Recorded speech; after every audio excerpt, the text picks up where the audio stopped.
हर हर महादेव मित्रों। आज मैं आपके समक्ष अपना ये चैनल पंडित आई शर्मा लेकर प्रस्तुत हुआ हूँ। जिन्होंने हमारा चैनल सब्सक्राइब नहीं किया है वो जल्दी जाकर सब्सक्राइब करें, बेल आइकन की घंटी जरूर दबाइए। आज हम शुरू करने जा रहे हैं शुक्रवार व्रत कथा, यानी संतोषी माता की व्रत कथा है ये। तो जरूर सुनिए और एंड तक सुनना मित्रों। तो चलिए शुरू करते हैं। शुक्रवार के दिन माँ संतोषी का व्रत पूजन किया जाता है, जिसकी कथा इस प्रकार से है। एक बुढ़िया माई थी, उसके 7 बेटे थे। 6 कमाने वाले थे जबकि एक निकम्मा था। बुढ़िया माई 6 बेटों की रसोई बनाती, भोजन कराती और उनसे जो कुछ झूठन बचती वह 7वें को दे देती। एक दिन वह पत्नी से बोला, देखो मेरी माँ को मुझ पर कितना प्रेम है। वह बोली, क्यों नहीं, सबका जूठा जो तुम्हें खिलाती है। वह बोला, ऐसा नहीं हो सकता, मैं जब तक आंखों से ना देख लूं मान नहीं सकता। बहू हंसकर बोली, हाँ देख लोगे तब तो मानोगे। कुछ दिन बाद त्योहार आया। घर में 7 प्रकार के भोजन और चूरमे के लड्डू बने। वह जांचने को सिर दुखने का बहाना कर पतला वस्त्र सिर पर ओढ़े रसोई घर में सो गया। वह कपड़े में से सब देखता रहा। 6 भाइयों में भोजन करने को आए। उसने देखा माँ ने उनके लिए सुंदर आसन बिछा, नाना प्रकार के रसोइयाँ परोसी और आग्रह करके उन्हें जिमाया। वह देखता रहा। 6 भोजन करके उठे तब माँ ने उसकी झूठी थालियों में से लड्डुओं के टुकड़े उठाकर एक लड्डू बनाया। जूठन साफ कर बुढ़िया माँ ने उसे पुकारा, बेटा 6 भाई भोजन कर गए, अब तू ही बाकी है, उठ तो कब आए खाएगा। वह कहने लगा, माँ मुझे भोजन नहीं करना, मैं अब परदेश जा रहा हूँ। माँ ने कहा, कल जाता हो तो आज चला जा। वह बोला, आज ही जा रहा हूँ। यह कहकर वह घर से निकल गया। चलते समय पत्नी की याद आ गई। वह गौशाला में कंडे थाप रही थी।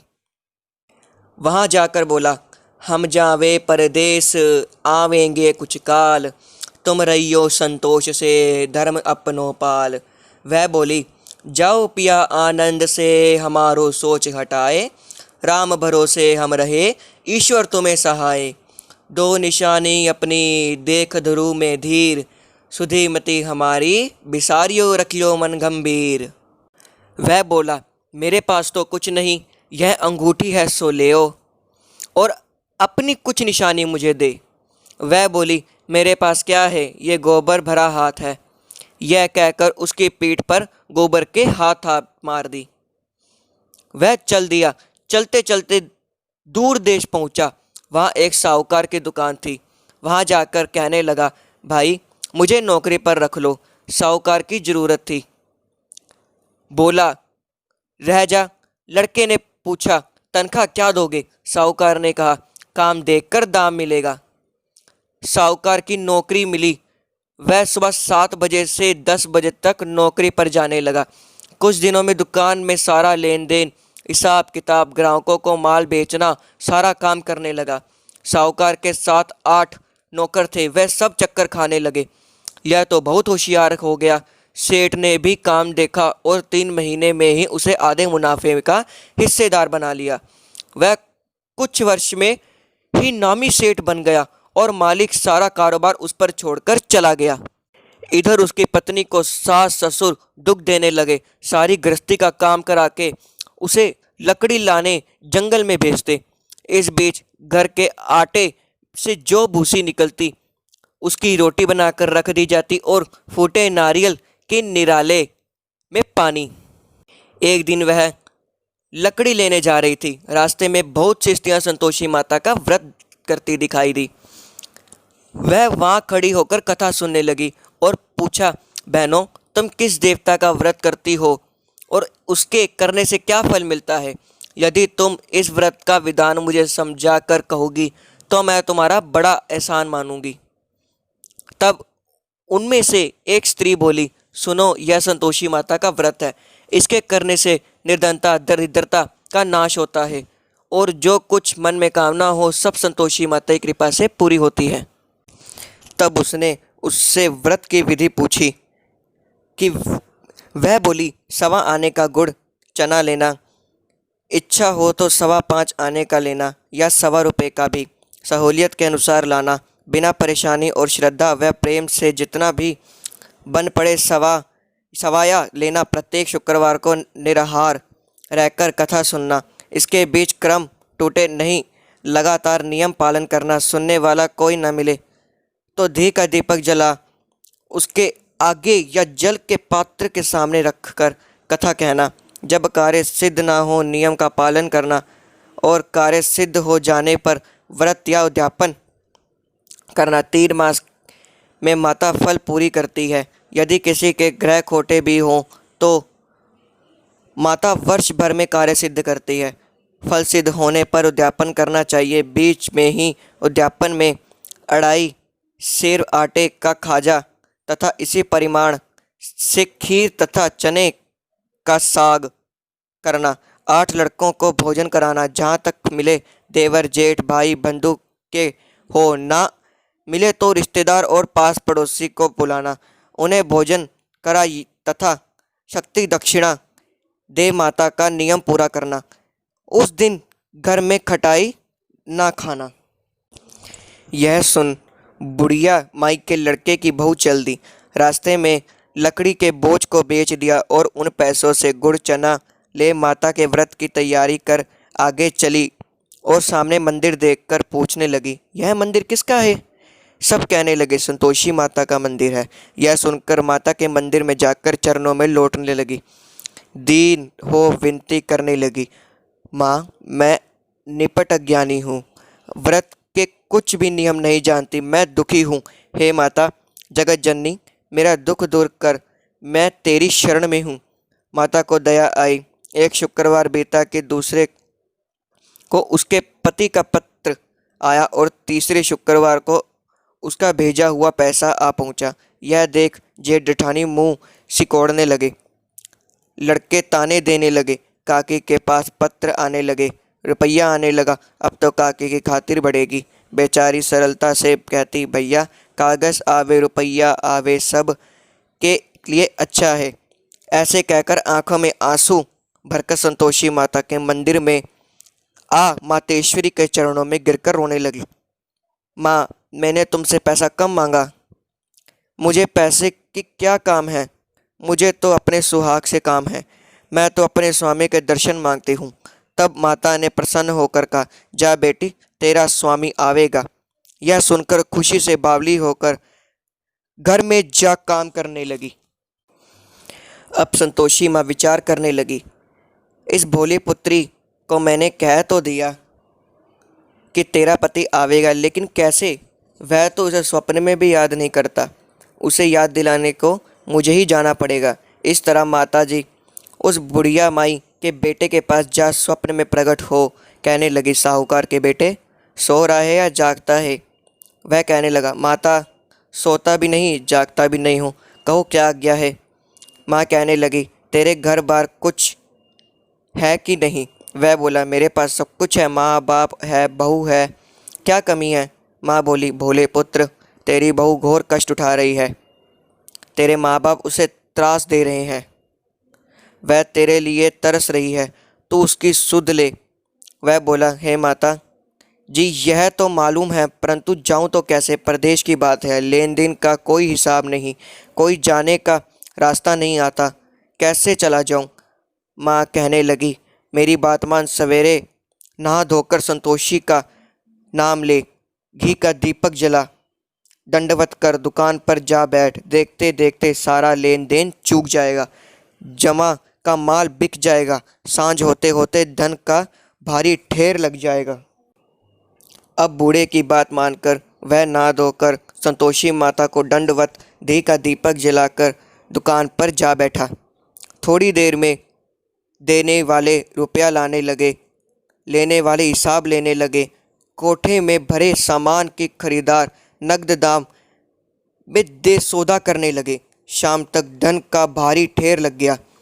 मन में माता का नाम ले चमत्कार देख प्रसन्न हो घर ले जाने के वास्ते गहना कपड़ा सामान खरीदने लगा। यह काम से निपट तुरंत घर को रवाना हुआ। उधर उसकी पत्नी जंगल में लकड़ी लेने जाती है। लौटते वक्त माता जी के मंदिर में विश्राम करती है। वह तो उसके प्रतिदिन रुकने से जो स्थान ठहरा धूल उड़ती देख वहाँ माता से पूछती है, हे माता, यह धूल कैसे उड़ रही है? माता कहती है, हे पुत्री, तेरा पति आ रहा है। अब तू ऐसा कर, लकड़ियों के 3 बोझ बना ले। एक नदी के किनारे रख और दूसरा मेरे मंदिर पर, वह तीसरा अपने सिर पर। तेरे पति को लकड़ियों का गट्ठर देख मोह पैदा होगा। वह यह रुकेगा, नाश्ता पानी खाकर माँ से मिलने जाएगा। तब तो लकड़ियों का बोझ उठाकर जाना और चौक में गट्ठर डालकर जोर से आवाज़ लगाना, लो सासू जी, लकड़ियों का गट्ठर लो, भूसी की रोटी दो, नारियल के खेपड़े में पानी दो, आज मेहमान कौन आया है। माता जी से बहुत अच्छा कहकर वह प्रसन्न मन से लकड़ियों के 3 गट्ठर बनाई, एक नदी के किनारे पर और एक माता जी के मंदिर पर रखा। इतने में मुसाफिर आ पहुंचा। सुखी लकड़ी देख उसकी इच्छा उत्पन्न हुई कि हम यहीं पर विश्राम करें और भोजन बनाकर खा पी कर गाँव जाएं। इसी तरह रुक कर भोजन बना, विश्राम करके गांव को गया। सबसे प्रेम से मिला। उसी समय सिर पर लकड़ी का गट्ठर लिए वह उतावली से आती है। लकड़ियों का भारी बाँच आंगन में डालकर जोर से 3 आवाज़ देती है, लो सासू जी, लकड़ियों का गट्ठर लो, भूसी की रोटी दो, आज मेहमान कौन आया है।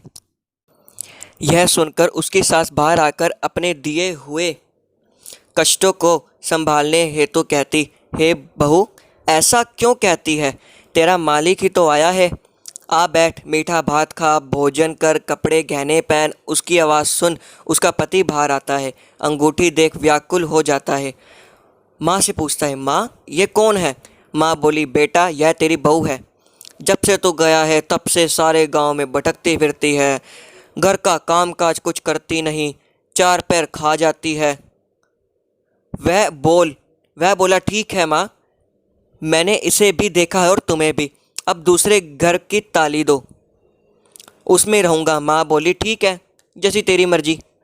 तब वह दूसरे मकान की 3री मंजिल का कमरा खोल सारा सामान जमाया। एक दिन में राजा का महल जैसा ठाट बाट बन गया। अब क्या था, बहू सुख भोगने लगी।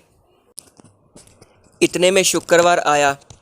उसने पति से कहा, मुझे संतोषी माता का व्रत उद्यापन करना है। पति बोला, खुशी से कर लो। वह उद्यापन की तैयारी करने लगी। जेठानी के लड़कों को भोजन के लिए कहने गई। उन्होंने मंजूर किया, परंतु पीछे से जेठानी ने अपने बच्चों को सिखाया, देखो, भोजन के समय खटाई मांगना, जिससे उसका उद्यापन पूरा ना हो। लड़के जीमने आए, खीर खाना पेट भर खाया, परंतु बाद में खाते ही कहने लगे, हमें खटाई दो, खीर खाना हमको नहीं भाता, देखकर अरुचि होती है।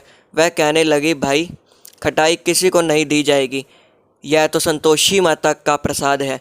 लड़के उठ खड़े हुए, बोले, पैसे लाओ। भोली बहू कुछ जानती नहीं थी, उन्हें पैसे दे दिए। लड़के उसी समय हट करके इमली खटाई ले खाने लगे। यह देखकर बहू पर माता जी के कोप किया। राजा के दूत उसके पति को पकड़ लिया और जेठ जेठानी मन माने वचन कहने लगे, लूट लूट कर धन इकट्ठा कर लाया, अब सब मालूम पड़ जाएगा जब जेल की मार खाएगा। बहू से यह सहन नहीं हुआ। रोती हुई माता जी के मंदिर गई। कहने लगी, हे माता, तुमने क्या किया? हंसाकर अब भक्तों को रुलाने लगी। माता बोली, बेटी, तूने उद्यापन करके मेरा व्रत भंग किया है। वह कहने लगी, माता, मैंने कुछ अपराध किया है? माँ ने तो भूल से लड़कों को पैसे दे दिए थे, मुझे क्षमा करो, मैं फिर तुम्हारा उद्यापन करूँगी। माँ बोली, अब भूल मत करना। वह कहती है, अब भूल नहीं होगी, अब बतलाओ वे कैसे आवेंगे? माँ बोली, जा पुत्री, तेरे पति तुझे रास्ते में आता मिलेगा। वह निकली। राह में पति आता मिला। वह पूछी, कहाँ गए थे? वह कहने लगा, इतना धन जो कमाया है उसका टैक्स राजा ने मांगा था, वह भरने गया था। वह प्रसन्न हो बोली, भला हुआ, अब घर को चलो। कुछ दिन बाद फिर शुक्रवार आया। वह बोली, मुझे माता का उद्यापन करना है। पति ने कहा, करो। बहू फिर जेठ के लड़कों को भोजन को कहने गई। जेठानी ने 1-2 बातें सुनाई और सब लड़कों को सिखाने लगी, तुम सब लोग पहले ही खटाई मांगना, लड़के भोजन से पहले कहने लगे, हमें खीर नहीं खानी, हमारा जी बिगड़ता है, कुछ खटाई खाने को दो। वह बोली, खटाई किसी को नहीं मिलेगी, आना हो तो आओ। वह ब्राह्मण के लड़के लाकर भोजन कराने लगी। यथाशक्ति दक्षिणा की जगह एक एक फल उन्हें दे दिया। संतोषी माता बहुत प्रसन्न हुई। माता की कृपा होते ही 9वें मास में उसके चंद्रमा के समान सुंदर पुत्र प्राप्त हुआ। पुत्र को पाकर प्रतिदिन माता जी के मंदिर को जाने लगी। माँ ने सोचा, यह रोज आती है, आज क्यों ना इसके घर चलूं। यह विचार कर माता ने भयानक रूप बनाया। गुड़ चने से सना मुख, ऊपर सूंड के समान होंठ, उस पर मक्खियाँ भिन भिना रही थी। देली पर पैर रखते ही उसकी सास चिल्लाई, देखो रे, कोई चुड़ैल डाकिन चली आ रही है, लड़कों इसे भगाओ नहीं तो किसी को खा जाएगी। लड़के भगाने लगे, चिल्लाकर खिड़की बंद करने लगे। बहू रोशनदान में से देख रही थी। प्रसन्नता से पगली बन चिल्लाने लगी, आज मेरे माता जी मेरे घर आई है। वह बच्चे को दूध पीने से हटाती है। इतने में सास का क्रोध फट पड़ा। वह बोली, क्या उतावली हुई है, बच्चे को पटक दिया। इतने में माँ के प्रताप से लड़के ही लड़के नजर आने लगे। वह बोली, माँ, मैं जिसका व्रत करती हूँ यह संतोषी माता है। सबने माता जी के चरण पकड़ लिए और विनती कर कहने लगी, हे माता, हम मूर्ख हैं, अज्ञानी हैं, तुम्हारे व्रत की विधि हम नहीं जानते। व्रत भंग कर हमने बड़ा अपराध किया है। जगमाता, आप हमारा अपराध क्षमा करो। इस प्रकार माता प्रसन्न हुई। बहू को प्रसन्न हो जैसे फल दिया, वैसे माता सबको दे, जो पढ़े उसका मनोरथ पूर्ण हो। बोलो संतोषी माता की जय। तो इसी के साथ मित्रों, आज हमारी संतोषी माता व्रत कथा संपूर्ण होती है। जिन्हें हमारी व्रत कथा अच्छी लगी हो वो कमेंट सेक्शन में ज़रूर बताएं। वो लाइक, शेयर और सब्सक्राइब जरूर करें और बेल आइकन की घंटी जरूर दबाएं। तो इसी के साथ आज मैं आपसे विदा लेता हूँ। कल नई वीडियो लेकर और आऊँगा। बोलो संतोषी माता की जय।